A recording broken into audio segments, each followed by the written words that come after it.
हरियाणा में हुए चुनाव में भाजपा को पूर्ण बहुमत मिलने के बाद अब राजस्थान में भी जो नेता हैं उनको लेकर सियासी चर्चा ज़ोरों पर हो चुकी है, क्योंकि जो राजस्थान के नेता थे उन्हें प्रभारी बनाया गया था। भाजपा से जो सतीश पूनिया है, जो पूर्व प्रदेश अध्यक्ष रहे हैं और एक बड़े नेता के रूप में बीजेपी में उन्हें जाना जाता है, और उन्हें हरियाणा में प्रभारी बनाया था। जिस तरह से पार्टी ने प्रभारी बनाया और उसी अगले दिन से वह लगातार हरियाणा में चुनाव को लेकर जुट गए, दमखम के साथ लगे रहे, हर विधानसभा में दौरा करते रहे। जो गुटबाजी थी उस गुटबाजी को रोकने में कामयाब रहे, और जब परिणाम आया तो हरियाणा में जो पूर्ण बहुमत के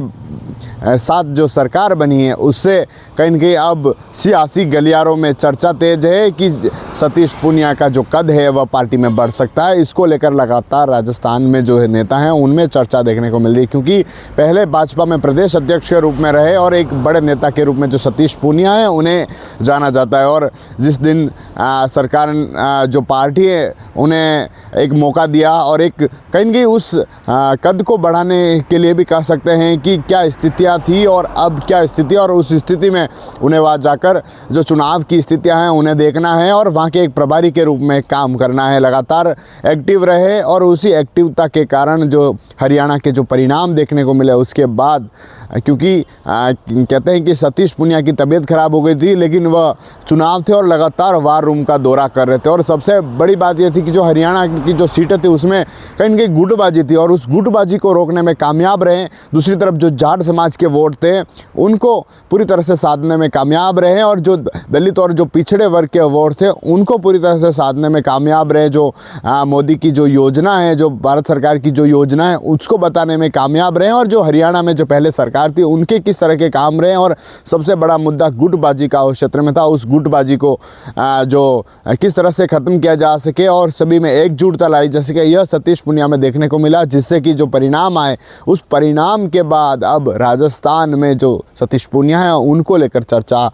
छिड़ गई है। लगातार कई सारे जो सतीश पूनिया के जो सियासी गलियारे हैं उनमें चर्चा देखने को मिल रही है। कई सारे लोग हैं, उनका कहना है कि अब सतीश पूनिया जिन्हें प्रभारी बनाया गया था और उनके प्रभारी बनने के बाद जो राजस्थान में जो नेता थे, जो राजस्थान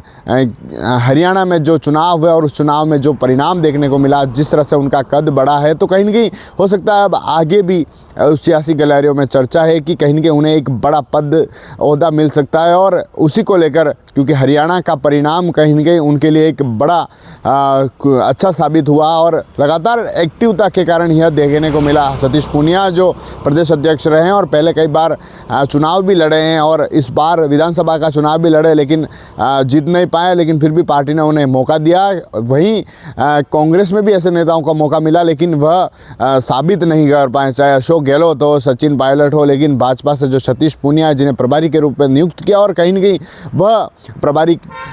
उस क्षेत्र में उनकी मेहनत काम आई और आखिर वहाँ पर फिर से बीजेपी की सरकार बन गई और एक पूर्ण बहुमत के साथ सरकार बनी है। तो अब चर्चा ज़ोरों पर है, सियासी गलियारों में चर्चा ज़ोरों पर है कि सतीश पूनिया को क्या कद बढ़ेगा, क्योंकि एक तरफ हरियाणा का चुनाव हो और उस चुनाव में जिस तरह का परिणाम पार्टी चाहती थी उस तरह का परिणाम वहाँ पर देखने को मिला। तो साफ तौर पर कहीं न कहीं एक राजस्थान के नेता जिनका अब उपचुनाव में भी उन्हें जोड़कर देखा जा रहा है कि उपचुनाव में भी कहीं न कहीं इस तरह की जिम्मेदारी उन्हें दी जा सकती है, और साफ तौर पर जो वागड़ के इलाके हों या फिर जो उस क्षेत्र के इलाके हों जहां जाट समाज के वो वोटर्स हों या जो उस तरह के वोटर्स हों जो गुटबाजी हो, उसको रोकने के लिए कहीं न कहीं उन्हें भी इस तरह का जो जिम्मेदारी है वह दी जा सकती है। इसकी चर्चा सियासी ज़ोरों पर देखने को मिल रही है। TV9 के लिए राजेश डांगी।